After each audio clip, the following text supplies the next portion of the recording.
Hi, Ming. For those who don't know, Ming Lim is an old friend of mine. We've been together investing in real estate for a long time. He works with clients in an investment realty services role. He's helped clients build portfolios. If you add them all up together, it's about $200 million. Sorry, 200. Yeah, $200 million. That's a lot of money. And you specialize from condo to mid-sized apartment buildings. And That's right. you specialize in Toronto, which Yes. recently had an election. Very exciting. Congratulations to Olivia Chow. Very exciting.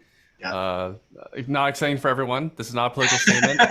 Um, but there's implications to the real estate investor. Like Yeah. Ming, what are these some of these implications to the real estate investor in Toronto Yeah. and I mean, beyond? a bit of mixed emotions being a Asian immigrant. You get you get to see some representation, then you're like, oh, but I hate the platform. But politics aside, let's just get into the policies themselves and what the kind of impacts would be for real estate investors in the city. So I think first the right thing to frame is the effectiveness of all this, right? Because she's coming in; it's a by-election. She doesn't even have a full 4-year term. She's kind of like a 3-year ish, right?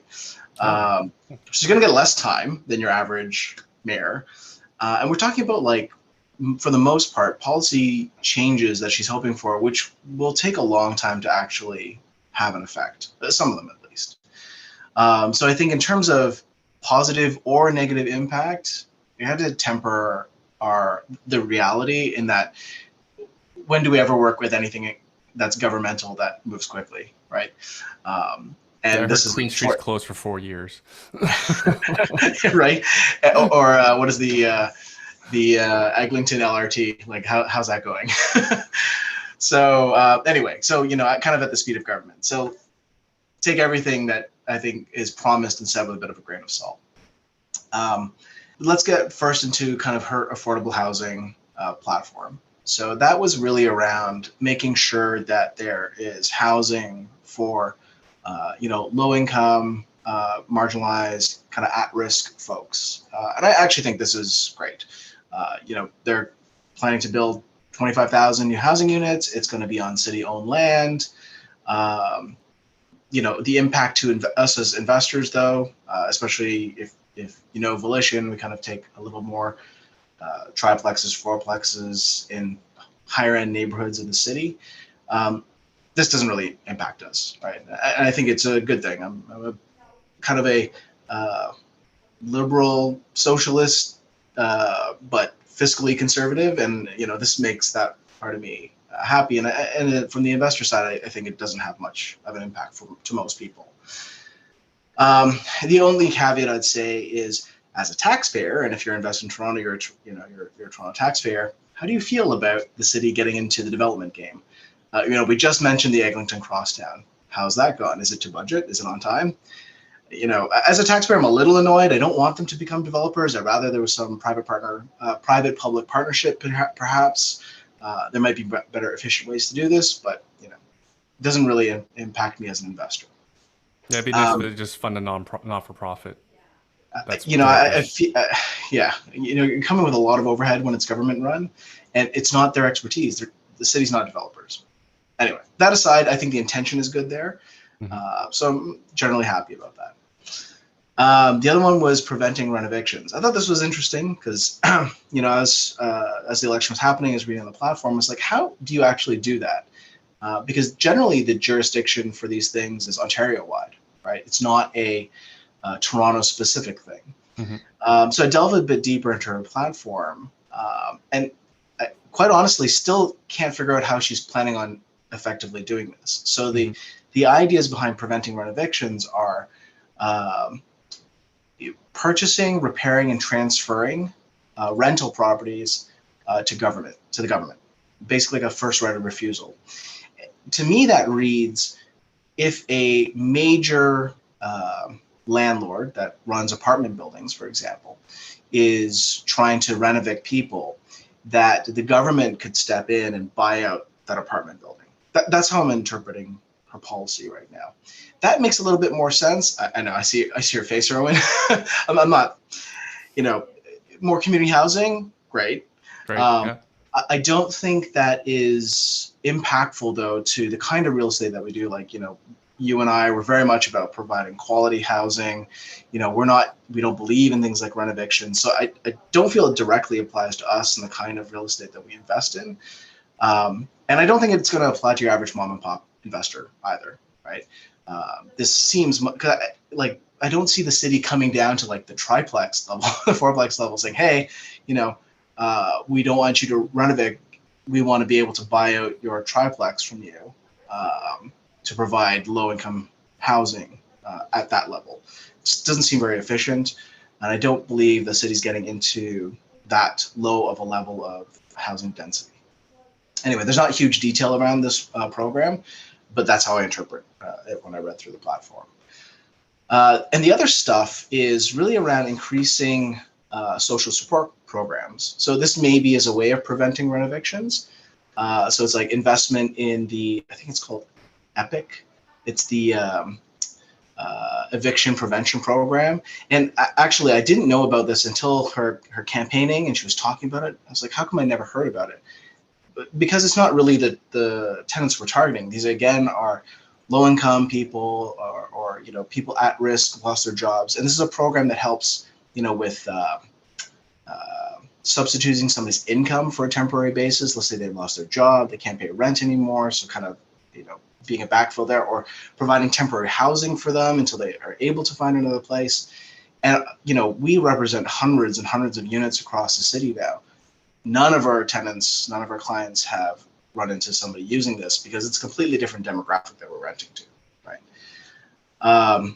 Rent Safe, they're putting more money into Rent Safe. Great. Rent Safe is a program that basically prevents slumlords from occurring, like places that need repair. So I think it's great that they're putting more money into that. Again, you and I don't do that kind of real estate. We are into quality, safe, above board. So we don't need somebody knocking on our door saying, right. we've got problems with the place. I just can't imagine that happening. Right. So it kind of sounds like the platform is largely for the fringe of real estate, more of the outliers. I do think that the things that she's going towards are the people that need it the most. It is the kind of the marginalized folks, the people who are already at risk, the people who potentially are facing eviction for whatever reason. Yeah, but you and our clients don't have rentals for that market. Yeah, our clients don't really play in that area. I think, and I'll get into this a little bit later. I think, though, that the cost for this is being borne by middle class because, and in her defense, she hasn't told us how it's going to get paid for. Right. The city's broke. Right. The city's very expensive. The TTC is very expensive to run during a pandemic when there's no passengers. Absolutely. And now we're getting into more costs coming down the line, more programs. Great. But how's this all going to get paid for, right? So anyway, so like they're doing, Rent Safe. They're going to have a seat at City Council. So they're establishing this Toronto Renters Action Committee to have like renters representatives at City Council. Awesome. And again, I don't think it has a huge impact to us. Where I think it might impact our investors, though, is kind of two places. So one, there is actually a legitimate time for renoviction, right? Let's say, you have a house that you want to change the bedroom count on, right? It's a very large 1-bedroom and you want to turn it into 2-bedroom. That is a time you may legitimately want to evict so you can turn it into a 2-bedroom unit because you're not putting the same type of rental stock back on the market. I wouldn't be doing this kind of thing, but there are some people who want to change the layout of their property, right? There's also a time that, let's say you want to convert to multiple units, right? You have a duplex and you want to turn it into a triplex and you want to, use the renoviction process. Right. I feel like that's going to be a lot more challenging to do. Maybe not because of law, but maybe because of sentiment, right? That also will impact things on the purchase side.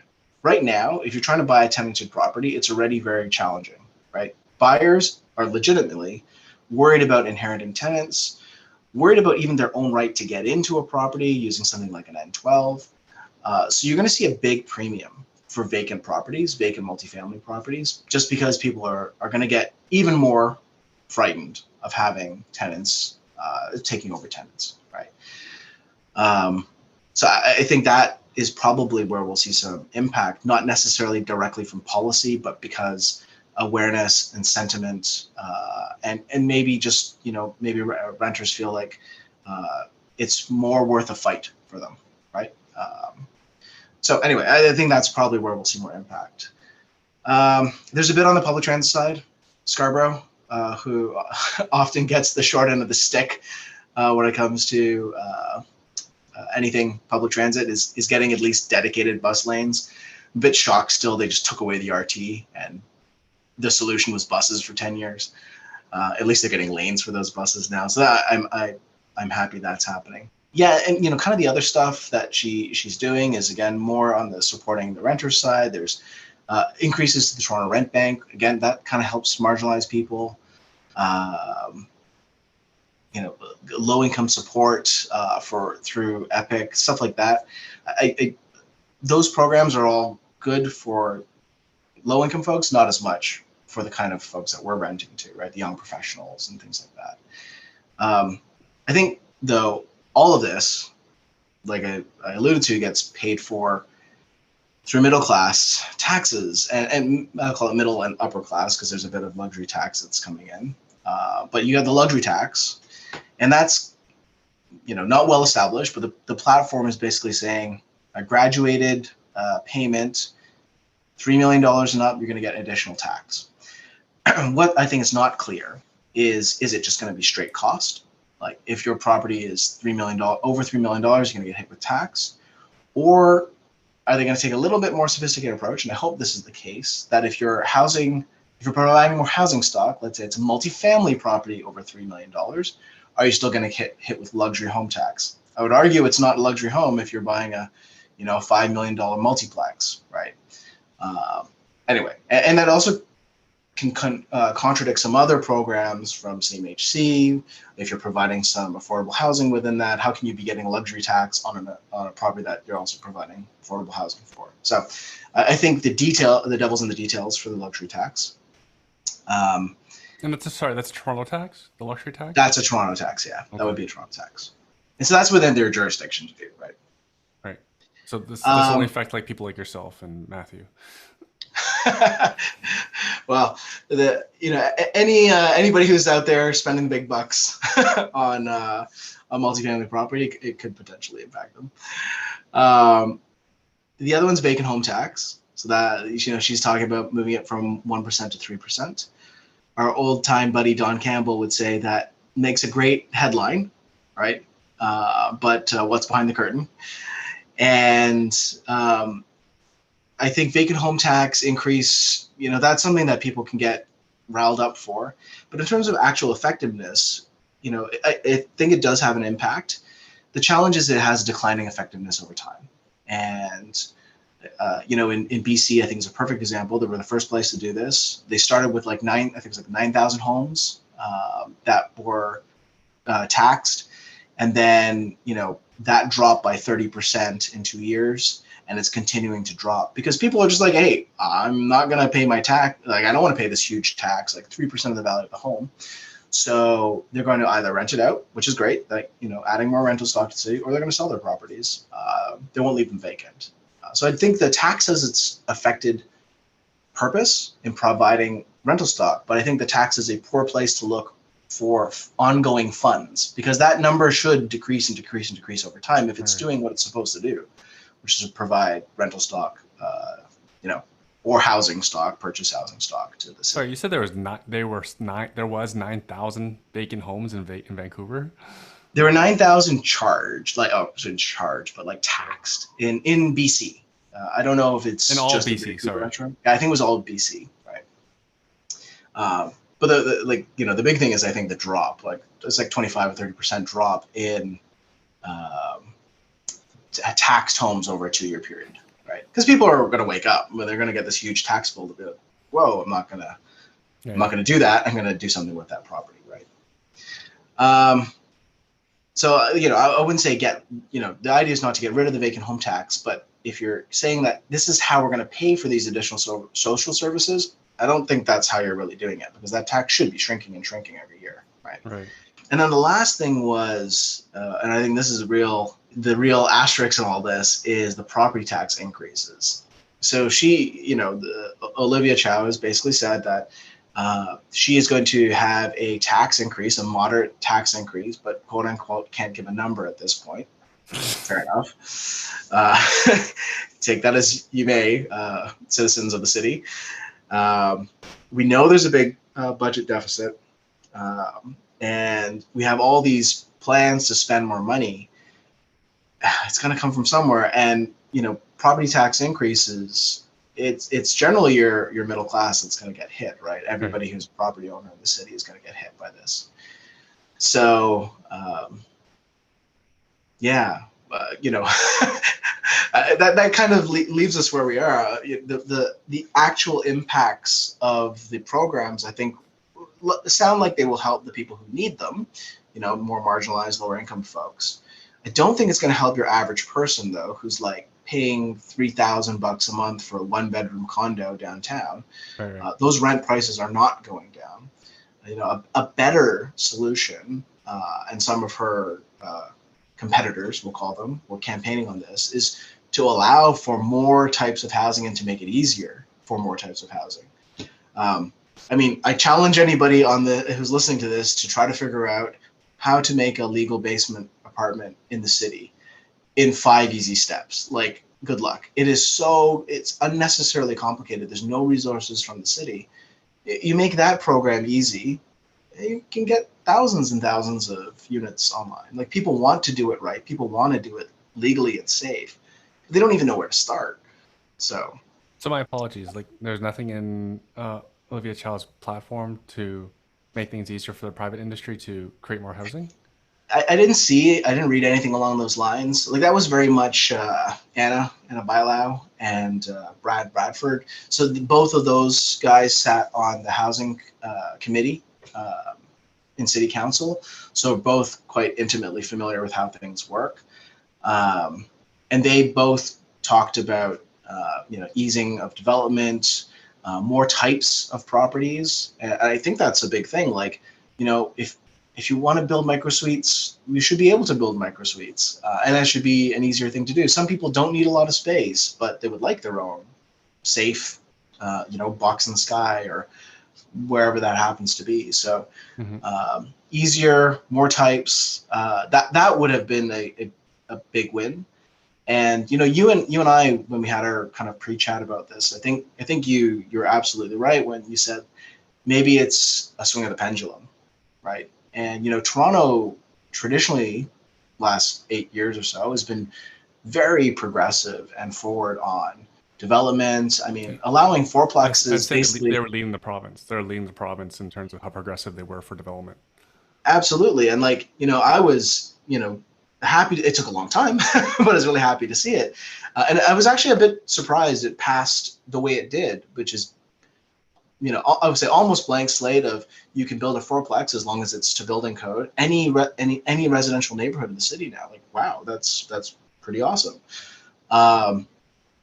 But now we're kind of maybe in limbo. we're just seeing that pendulum swing the other way, and people are like, nope, no more of that. So anyway, which is fantastic news for existing property owners, which is not good for society. Yeah, I don't imagine some of these things that have come in to add supply to the city are going to go away.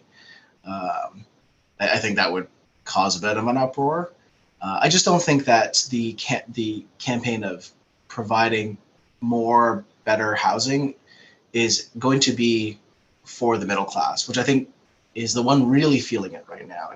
And part of the property tax increase I feel is really tone deaf is like, I'm sure you, me, every household in the nation is feeling the inflation crunch. Like, nobody's looking at their bills right now and saying, oh, this is less than I expected, right? Everybody's really feeling this. And then now to increase taxes on top of it I'm very surprised that the city was like, yep, you know what, that's the right thing to do. you know what? I want to pay more taxes right now. So Well, if I didn't want people to know how much more it's going to cost, I'd tell them I don't know how much it's going to cost. Ming, thank you so much for your time. It sounds like a lot of wait and see, a lot of great things to help those at risk, but not much in terms of concrete that would help your clientele or my clientele, except for maybe more property tax. yeah, absolutely. Ming, where can people get more information from Volition Properties? Well, you can follow us on Instagram, Volition Prop, prop.com. Sorry, prop. Or you can go to our website, volitionproperties.com. Or reach out to me and Erwin. We're everywhere. You can find us. We're not hard to find. We're not Ming, hard to thanks so find. much for doing this. No problem. Thank you for watching. If you want to learn how to invest in real estate from scratch, my team teaches beginners how to use the #1 investment strategy that I personally use in a virtual free training class every month. Go to investortraining.ca/YouTube to register for our next class. The link is also in the description as well. I publish at least 2 to 3 videos a week here, so subscribe if you want to keep learning from seasoned investors like myself and my guests. And if you're just starting out, feel free to ask questions and comment below, and I do the best to answer each of those comments and questions myself. Again, if you're ready to learn the nitty-gritty about real estate investing from a professional investor, register for our next virtual class. That's at investortraining.ca/YouTube. Thanks again for watching. See you in the next video.